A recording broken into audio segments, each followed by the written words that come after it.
በስመ ስላሴ በስመ አብ ወወልድ ወመንፈስ ቅዱስ አሐዱ አምላክ አሜን። ሰላም እግዚአብሔር አምላክ ምስክላትኩም ይሆን። ህዝበ ክርስቲያን ከመይ ኣለኹም? ከመይ ውዒልኩም?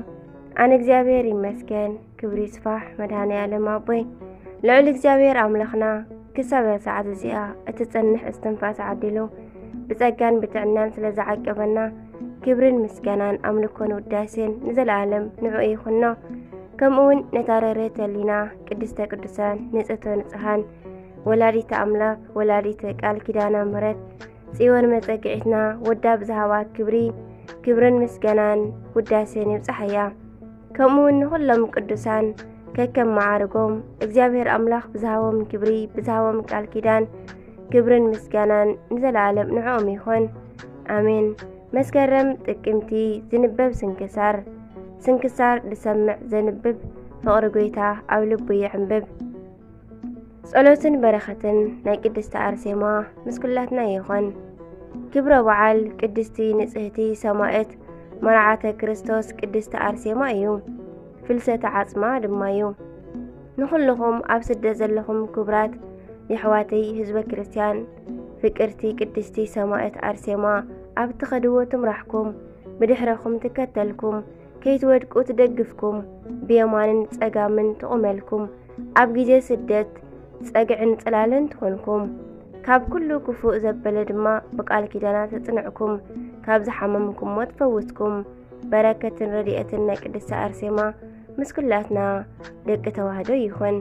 ዝተቐደሰን ዝተባረኸን ቅዱስ መዓልቲ ይግበረልና ኣሜን። በስመ አብ ወወልድ ወመንፈስ ቅዱስ አሐዱ አምላክ አሜን። እንኳዕ ናብ ድንግልን ሰማዕትን ቅድስቲ ኣርሴማ ኣባ አብርሃምን ቅዱስ ስምዖን ጫማ ሰፋይን ዓመታዊ በዓል ብሰላም ኣብጽሐና። ናይ ዓባይ ሰማዕት ናይ ቅድስቲ ኣርሴማ ቤተ ክርስቲያንና ዝኸበረትሉ ናይ ስጋኣ ፍልሰት ዝተኸናወነሉ ዕለት እዩ። ምስኣ ድማ ሓቢሮም ዝተሰየፉ 27 ደናግል ናይ ስጋኦም ፍልሰት ኮነ። ሰማዕት ቅድስቲ ኣርሴማ ብዙሃ ህማሞሙ ለጻድቃን ወእም ኩሉ ያድህኖሙ እግዚአብሔር። ናይ ጻድቃን መከራ ብዙሕ እዩ፣ እግዚአብሔር ግና ካብ ኩሉ የድሕኖም። መዝሙረ ዳዊት መዝሙር 34 ፍቕዲ 19።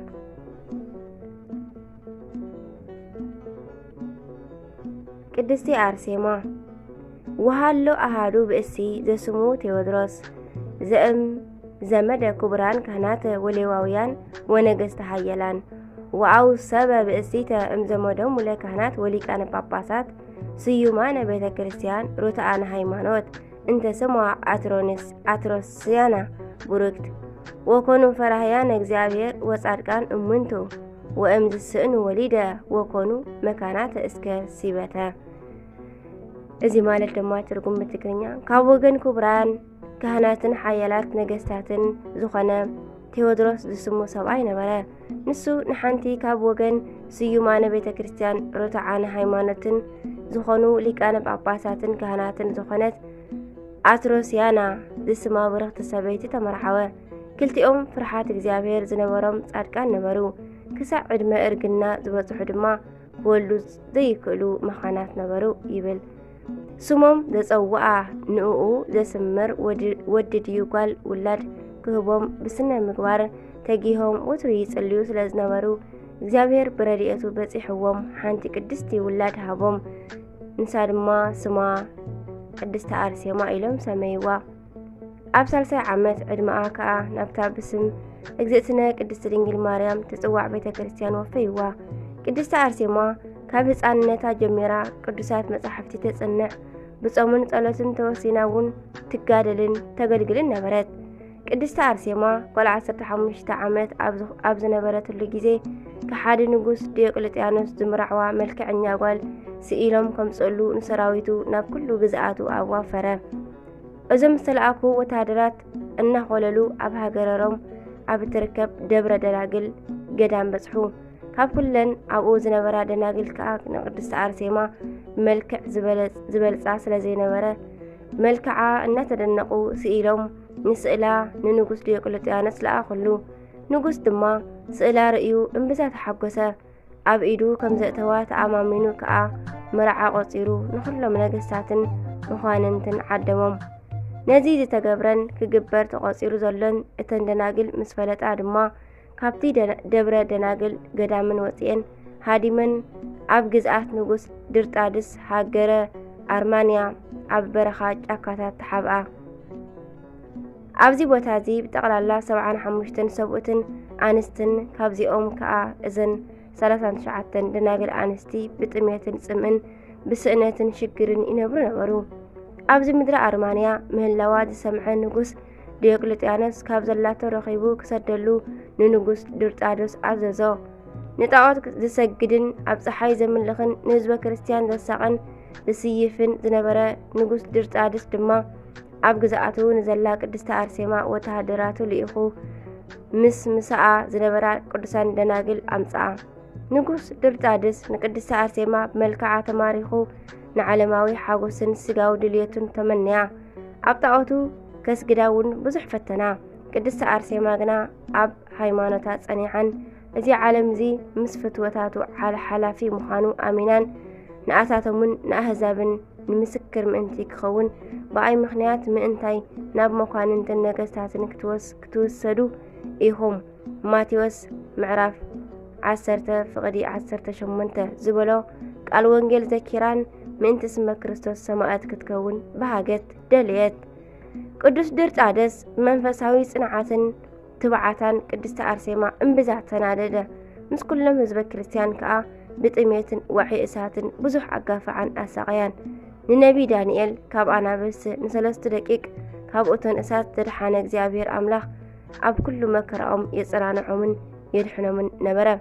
ዳንኤል ምዕራፍ 3:23 ክሳብ 26 ምዕራፍ 6:16 ክሳብ 22 አንብብ።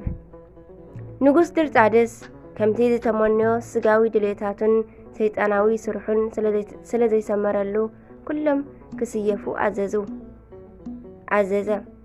እተን ደናግል ክስየፋ ከለዋ ቅድስተ ኣርሴማ ቃል እግዚአብሔር እናጠቐሰት ትምዕደልን ተጸናንዕንን ነበረት። ነተን ሰማዕታት ኣክሊለ ክብር ካብ ሰማይ ክወርደልን ከሎ እናረኣየት ናታ ተራ ብጸሎትን ሓጎስን ትህወኽ ነበረት።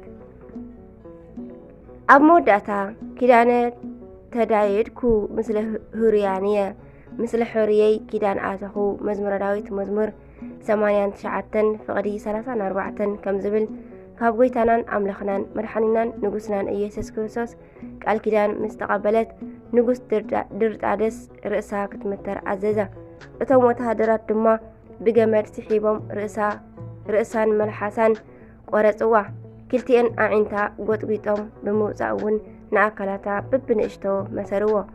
ኣብ 29 መስከረም ድማ ብሰይፊ ክሳዳ ቆሪጾም ብሰማዕትነት ኣሕለፍዋ።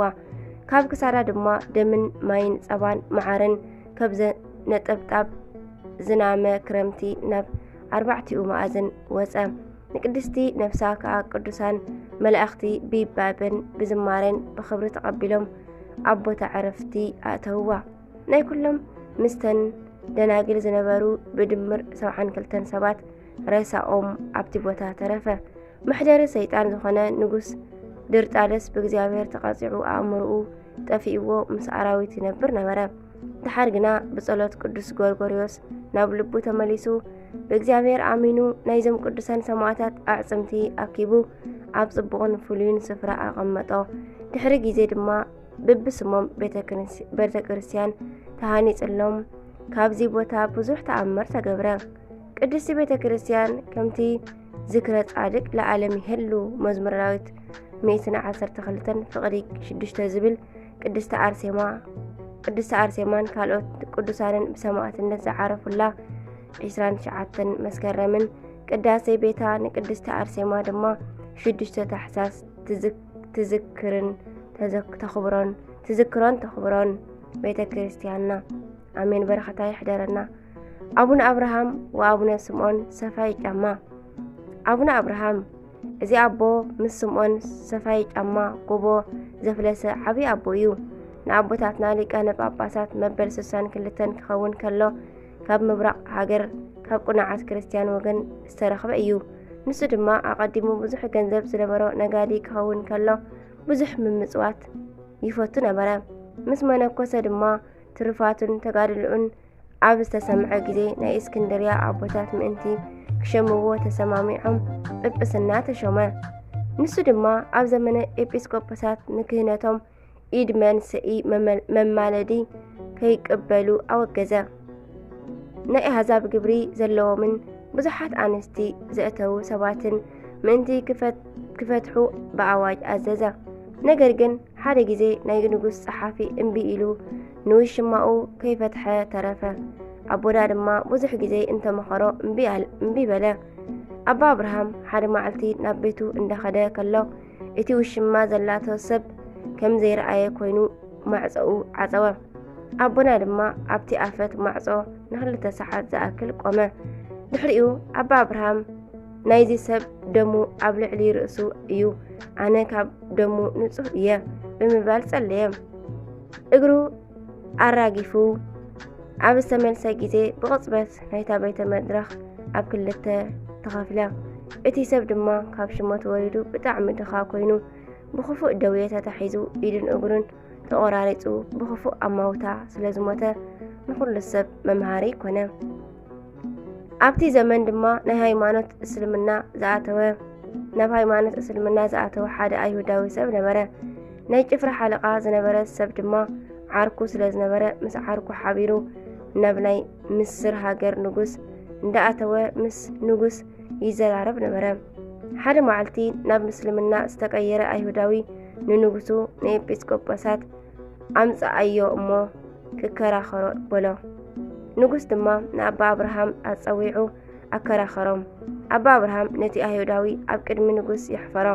ድሕሪኡ ምስ ዓርኩ ኮይኖም ኣባ ኣብርሃም ዝወድቀሉ ነገር ክደልዩ ጀመሩ። ኣብ ወንጌል ብሓቂ እብለኩም ኣለኹ ክንዲ ፍረ ኣድሪ እተኣክል እምነት እንተሃልያትኩም እዚ ከረን ድማ ኣብዚ ናብቲ ኣልግስ እንተኢልኩሞ ንሱ ኸኣ የልግስ ዝሰኣነኩምውን የልቦን። ማቴዎስ 17:20 ዝብል ትእዛዝ ንንጉስ እውን ብምንጋር ነዚ ግን ክርስቲያን ብፍጹም ክገብርዎ ኣይክእሉን እዮም በለ።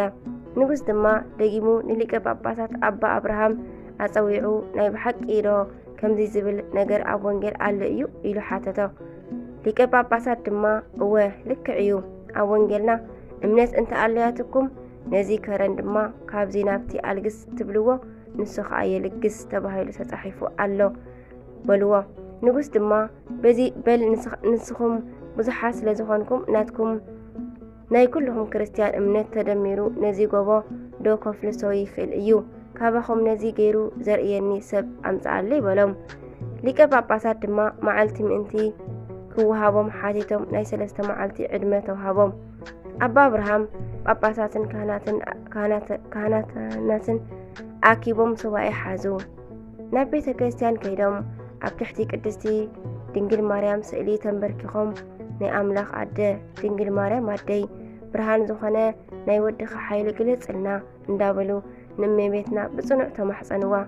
እመቤትና ቅድስቲ ድንግል ማርያም ድማ ኣብቲ ሱባኤ ኣብ መበል ሳልሰይቲ መዓልቲ ተገሊጻትሎም። ዝወደይ ከምዚ ዝበለ ነገር ንዓኻ ዘይኮነ በዓል ሓደ ዓይኒ ዝኾነ ስምዖን ንዝበሃል ጻድቅ እዩ ዝግበረሉ። ንሱ ስለ ናይ ወደይ ትእዛዝ ሓንቲ ዓይኑ ስለ ዘጥፍአ ናብኡ ኬድካ እመቤትና እያ ነጌራትኒ ኢልካ ንገሮ። ከምዚ ኢልካ እንተዘይነጌርካዮ ግን እሺ ኣይክብለካን እዩ። ተራ ሰብ መሲሉ ኣብ ማእኸል ዕዳጋ ዕትሮ ዝተሸከመ ሰብ ኮይኑ ክትረኽቦ ኢኻ በለቶም። ከምዚ ነገረቶም ድማ ናብ ዕዳጋ ኣትዮም ንኣቡነ ስምዖን ሰፋይ ጫማ ረኺቦም ብድሕሪት ኮይኖም ናይ ልብሶም ጫፍ እንተተንከፍዎ ተሰዊሩ ዝነበረ ጸጋይ ተፈለጠ ብማለት ብጣዕሚ ተቆጥዖም። ሊቀ ጳጳሳት ድማ ኣጆኹም ኣቦይ እመቤትና ቅድስቲ ድንግል ማርያም እያ ልኢኻትኒ ብማለት ዘምጽኦም ጉዳይ ነገርዎም። ድሕሪዚ ድማ ስምዖን ንኣቡነ ኣብርሃም ከምዚ በሎም፣ ስለይ ንወላ ሓደ ብፍጹም ከይትዛረብ ማንነተይ ድማ ኣይትግለጸለይ ሓደራ። ነገር ግን ከድካ ንጉስ ይፍለሰለይ ኣብ ዝብለካ ከረን ምስ ካህናትን ህዝብን ከድካ ቆም ንክርስቲያን ፊት ንፊት እቲ ጎቦ ኣይሁዳውያንን እቶም ዘይኣምኑ ድማ ብድሕሪ እቲ ጎቦ ከም ዝኾኑ ግበር ንካህናት ድማ ልብሰ ተክህኖ ኣልቢስካ ወንጌል ማዕጠንቲ መብራህትን መስቀልን ኣትሒዝካ ጽንሓኒ ኣነ ድማ ወላ ሓደ ከይፈለጠኒ ምስ ህዝቢ ተሓዋዊሰ ኣብ ቅድሚኻ ክቐውም እየ ንስኻ ኣነ ዝሰርሖ ስራሕ እናርኣኻ ስራሕ ህዝቢ ድማ ነቲ ንስኻ እትሰርሖ እናርኣዩ ይስርሑ ኣነ ክሰግድ ከለኹ ድማ ንስኻ እውን ስገድ እዚ ድማ 3 ግዜ ግበር ኣብ ስግደትካ ድማ 3 ግዜ መስቀልካ ኣማዕትብ በሎ እቲ ሊቀ ጳጳስ ድማ ኣቐዲሙ ከይዱ ከምቲ ዝተባሃልዎ ገበሩ ኣብ መጨረሽታ እውን 41 ኪርያላይሶን ኣብፂሖም ጸሎት ገይሮምን ሰጊዶምን ክትንስኡ ከው እቲ ጎቦ ንምድሪ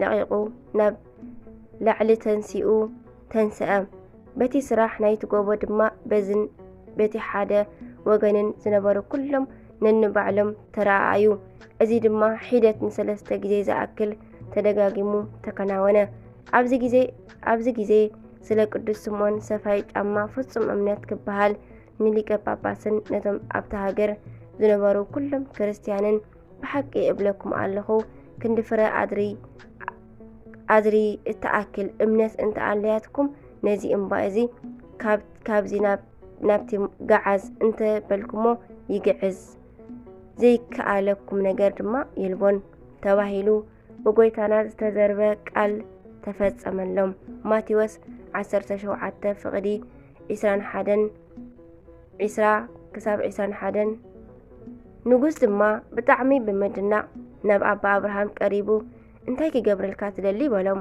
ንሳቶም ድማ ኣብ ሃገር ምስር ናይ ቅዱስ መርቆሪዎስ ቤተክርስትያን ስርሓለይ በልዎ ከምቲ ዝበልዎ ድማ ነቲ ቤተክርስትያን ስርሓሎም ካብ ካልኦት ሃገራት እውን ብዙሓት ኣብያተ ክርስቲያናት ስርሓሎም ኣቡነ አብርሃም ድማ ተጋድሎም ፈጺሞም በዛሎም መዓንቲ ብሰላም ዓረፉ በረኸት ናይ ኣባ ስምዖን ሰፋይ ጫማን ናይ ኣቡነ አብርሃምን ይሕደረና ታሕሳስ 6 ተኸበሩ ዓመታዊ ናይ ቅዱሳን በዓላት ቅድስቲ ኣርሴማ ድንግል 119 ሰማዕታት ማሕበራ ቅዱስ ስምዖን ጻድቅ ሰፋይ ጫማ ኣባ አብርሃም ሶርያዊ ቅዱስ እንጣሊዮስ ሰማዕት ወርሓዊ በዓላት ቅድስቲ ደብረ ቁስቋም ኣቦና አብርሃምን ኣዴና ሔዋንን ኣቦና ኣዳምን ኣዴና ሔዋንን ኣቦና ኖህን ኣዴና ሃይከልን ቅዱስ ኤልያስ ነቢ ቅዱስ ባስልዮስ ዘቂሳርያ ቅዱስ ዮሴፍ አረጋዊ ቅድስቲ ሰሎሜ ኣባ አርከ ስሉስ ኣባ ጽጌ ድንግል ቅድስቲ ኣርሴማ ድንግል ጎይታ ኢየሱስ ከዓ ማርያም በላ ንሳ ድማ ግልጽ ኢላ ብዕብራይስጥ ሮቡኒ በለቶ ትርጉሙ መምህር ማለት እዩ ጎይታ ኢየሱስ ከዓ ገና ናብ ኣቦይ ስለዚ ዓረኩ ኣይተተንኪኒ ግናኸ ናብ ኣሕዋተይ ኪድ እሞ ኣዓርግ ኣለኹ በልዮም በላ መግደላዊት ማርያም ድማ ንጎይታ ከም ዝረኣየቶ እዚ እውን ከም ዝበላን ከይዳ ነቶም ደቂ መዛሙርቱ ነገረቶም ዮሐንስ 20 ፍቕዲ 16 አሜን ስንክሳር ደሰምዕ ዘነብብ ፍቕሪ ጎይታ ኣብ ልቡ ይዕንብብ ወስብሃት ለእግዚአብሔር ወለወላዲቱ ድንግል ወለመስቀሉ ክቡር ዝወደቐ ዝነጠበ ብኣፈ ቅዱሳን ትጉሃን መላእክት ይተኣረመለይ ናይ ኩሎም ቅዱሳን ኣብ ልብና በረኸቶም ይሕድረልና መድኃኔ ዓለም ዝወደቐ ዝነጠበ ብኣፈ ቅዱሳን ትጉሃን መላእክት ይተኣረመለይ አሜን